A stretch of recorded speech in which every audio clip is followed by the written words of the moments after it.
Voilà donc ce qu'on vous explique depuis des jours sur ce que sont les lions indomptables du Cameroun dans une période où ils sont moins bien.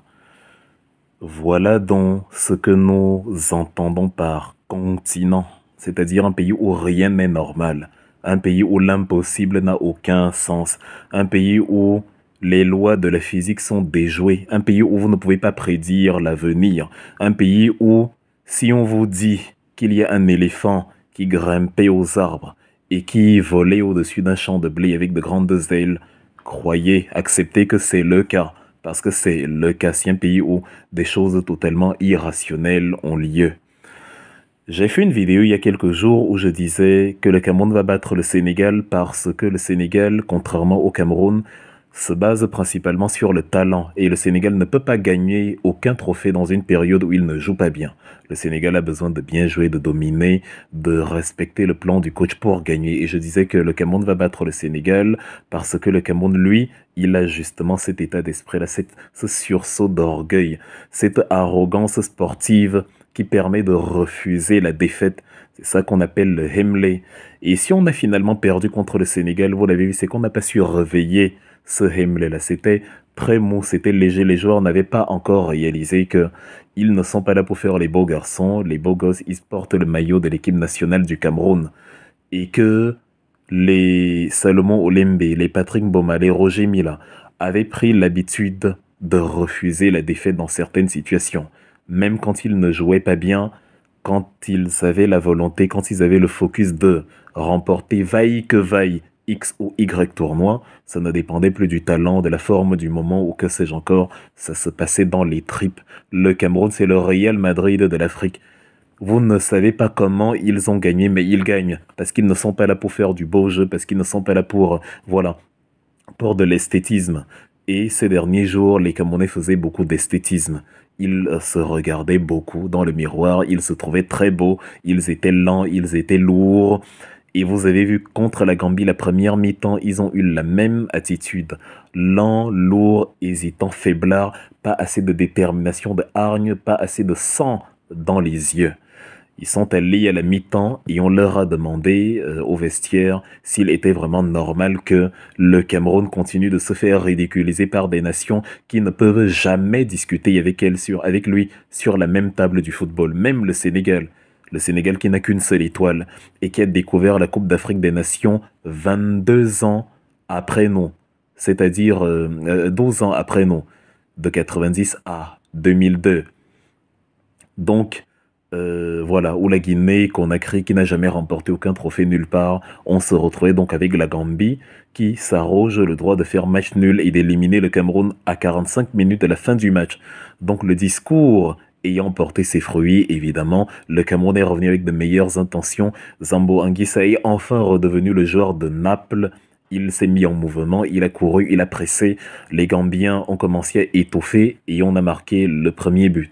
Évidemment, parce que personne n'est arrivé en Cannes pour donner des points gratuitement, les Gambiens ont riposté et nous ont montré que, ah non, même si nous sommes le Cameroun, la victoire va se mériter. Ils ne sont pas là pour avoir peur de nous. Ça ne rend la victoire que plus belle. Moi, j'ai beaucoup aimé, même si du point de vue de la pression, du point de vue du stress pendant la rencontre, ce n'était pas évident. Donc, ils sont revenus à la marque et ils ont même trouvé le moyen, malgré un Fabrice Sombois excellent, mais excellent ce soir, ils ont trouvé le moyen de déjouer la défense et de marquer voilà, à quelques minutes de la fin. C'est donc là que l'irrationnel camerounais intervient.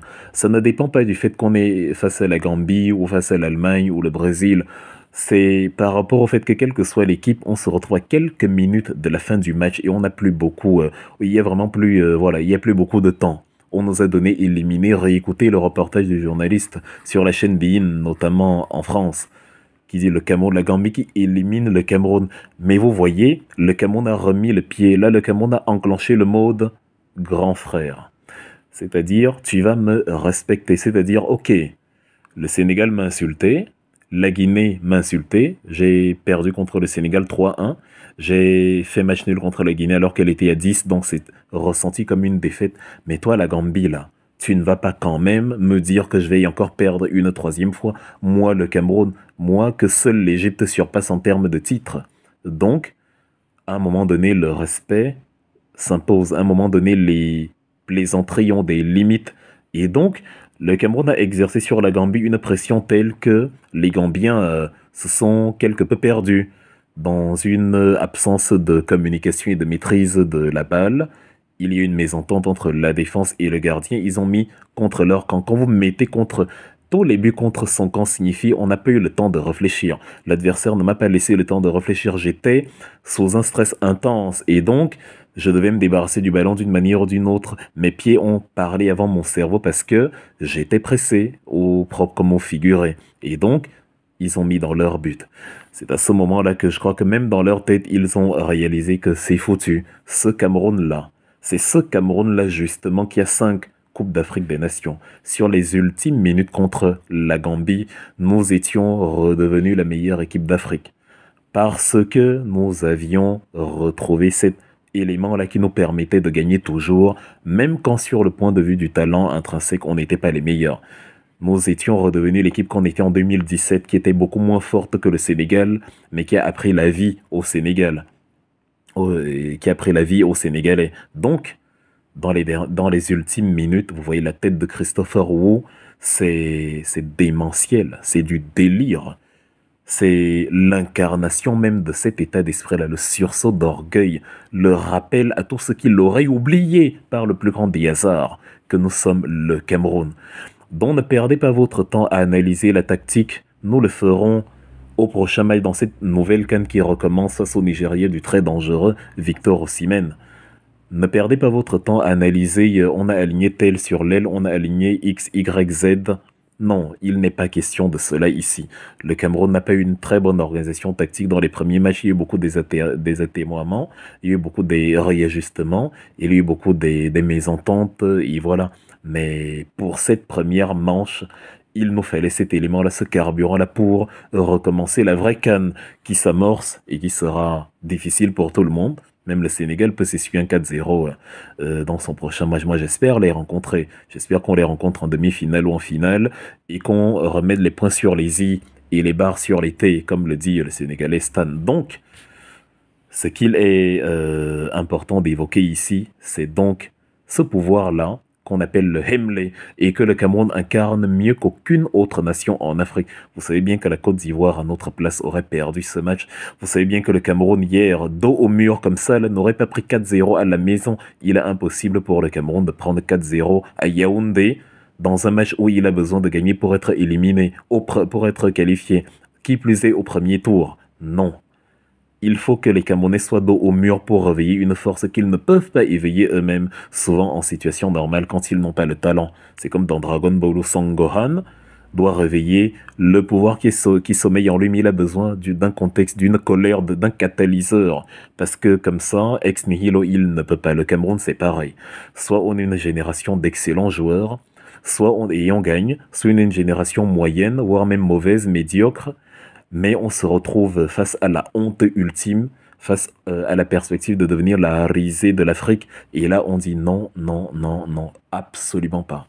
Pas avec nous. Le continent ne marchera pas dans cette combine. Si on s'appelle le continent, c'est parce qu'il y a chez nous quelque chose que vous ne trouvez pas ailleurs. L'Égypte s'est fait reprendre face au Cap-Vert et ne doit sa qualification que grâce au match du Ghana, où le Ghana s'est sabordé. Le Ghana lui-même, qui menait 2-0 à quelques minutes de la fin, qui pouvait se qualifier, s'est sabordé en réussissant l'exploit d'encaisser 2 buts dans les ultimes secondes.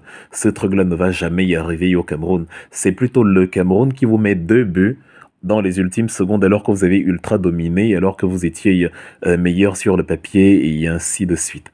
Et c'est ce Cameroun-là donc qui dit à la Gambie, ok, ce n'est pas parce que la fille du coin s'est fait draguer par Boris, par Jean, par Paul, par Philippe, que Armand va aussi venir et penser que il peut avoir du succès chez elle. À un moment donné, elle lui rappelle que « Oh, j'ai eu un petit moment de flottement, je me suis laissé y aller, mais ça ne veut pas dire que je suis la serpillière de tout le monde.